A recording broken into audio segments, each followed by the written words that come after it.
Greetings viewers, and thanks for joining me out in the garage for a little post suspension upgrade rundown and review. I want to go over my impressions, how awesome it looks with the new stance.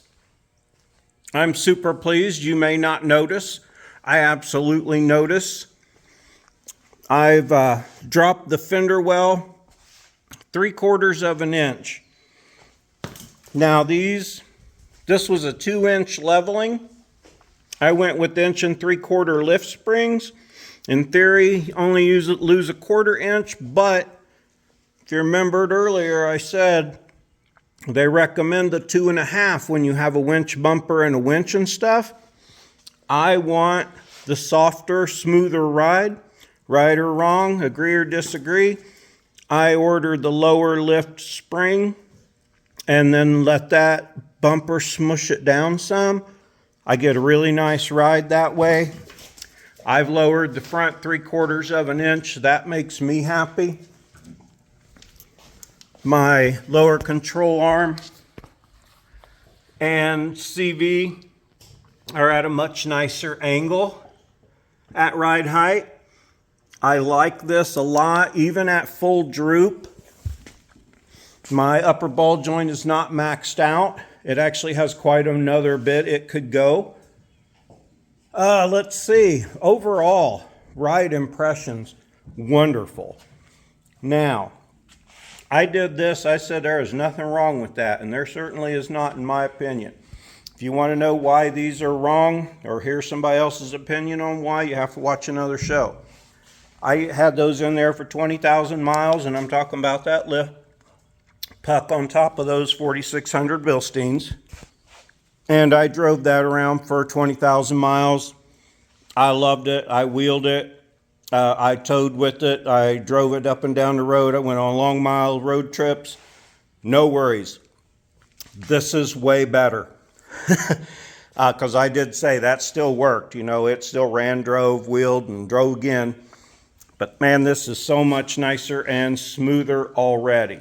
Now, if you're asking why I didn't go to the 5100s in the rear, according to Bilstien, the 4600 and the 5100 rear shock have no benefit differences other than the 5100 is for extended travel.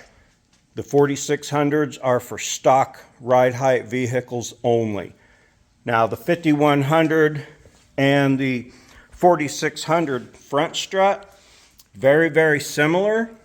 5100 is extended travel, and it does have a little bit different internal configuration. According to Bilstien, the difference is minimal, but you can't get extended travel and use a lift spring on them like you can the 5100s. So these rear 4600s have around 50,000 miles on them. I saw no reason to buy brand new ones when those are still good, and there would have been no benefit. Okay, so rambled on enough about that. Really happy, and remember, I took that diff drop out of the front, and that's still how nice, and in the video, how nice my CV angles are. In the video, when I show you the CV angle, that's at full droop too, and it's still not excessive. Of course, I spun the wheels around, got no binding. Again, man, I love the way it looks now. I'm happier to have it lower and have more droop than up travel. And I don't know, there's something about having that extra weight smush a spring that's not designed for it that gives me a really nice smooth ride, and I like it. These are probably about half whooped on here, but I did the same thing. I went with the soft spring and then added all the weight to it. I have been out wheeling. I have the brakes kind of fixed. Both my front tires suddenly decided to start going low on that. That's not what I'm here to talk about right now. I wanted to talk a little bit about the alignment. Now, I can't tell you a bunch about alignment. So I watched somebody else do an at-home alignment, and I tried it. I tried it before with terrible results. I tried it with a little more understanding and a couple more watches of those videos. and I got a better result. I'm using an old cell phone as an angle finder with an app. I really need a good angle finder, and I need more rigid pieces of metal to do my testing, to measure my angles this way, which is camber. This way, which one is it? Okay, so the one that's out at the top, that's camber. Okay, that's easy enough to measure with the level. Toe you can set with a tape measure, and I'll go on something else about that here in just a sec, briefly. And camber is the one, that is this way. That is your return to center and your steer straight, the difference between your upper ball joint and your lower. Now, a lot of people say it needs to be 3 to 5 degrees, or it is supposed to be 3 to 5 degrees. I don't know. When you get an alignment done, if it tells you how much out of actual spec it is or what, but okay, I tried setting my alignment at home this time. I did not mess with the caster because the truck didn't wander before. I did mess with the camber to try and get the wheel straight, up and down, and I did set the toe. But this time I didn't set the toe off of the tread. I used a metal bar that I bolted to the rotor. I didn't put it on the tire because it wasn't long enough, so I put it on the rotor and I measured. I think it wasn't rigid enough, and I was getting deflection because my toe was off by miles. So, having tried to set it at home, this is why I didn't want to show you all that. You see some red boxes on there. Now, I got my camber set pretty well. Like I said, I didn't change my caster. But you see, definitely the toe was terrible, and I can usually get that set right and steer ahead, whatever that setting is. See, I don't even understand that one. But that was off. Now, I did drive this around a little bit.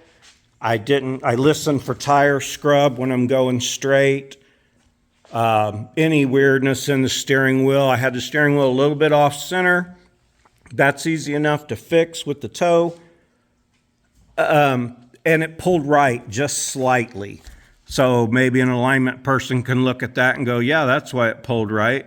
Well, there you can see my steer ahead was off. So afterwards, they did adjust the camber better. They left the caster alone. I don't know if that's my caster is 1.5 and 1.1 degrees, or that's how far off it is from reading, or, from what it's supposed to be. I don't understand that exactly, and I didn't ask that question. They did set my toe, and they did set my steer ahead, and I got to tell you, I took off out of there, and it's just going fantastic. So yay to the shop that did that for me. Thank you so much.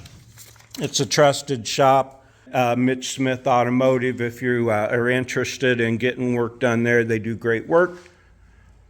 All that to say, I did not do well with my alignment set. So I'm going to keep working on that. I really want to take the wheels off and use the instruments I think I need, get a better angle finder, and check everything where it's set now while it's right, and write those readings down so I can do it again. I'm going to go back under there. I'm going to mark my alignment cams after they moved them a little. And I like to check and make sure they got everything tight and all is well in the world. I don't like other people working on my car at all. I don't like anybody touching my vehicles but me, but I just can't do an alignment my damn self. All right, so blathered on. Thanks for joining me for another little Saturday thing. Well worth all of the time and money I spent on that. Remember, buy things during holiday sales. You get your best prices, and stock up. I saved up parts over a period of months to get all that gathered up, and then waited on a big sale to get the struts. So, I think I already said we're out of here, didn't I? Thanks for joining Oswald and I. Please like if you like my show. Please subscribe. Please leave comments. Those are free, easy, painless things that you can do. Click a bell if you want. Check a link if you want. I just appreciate you joining me out here in the garage. Have a super great day.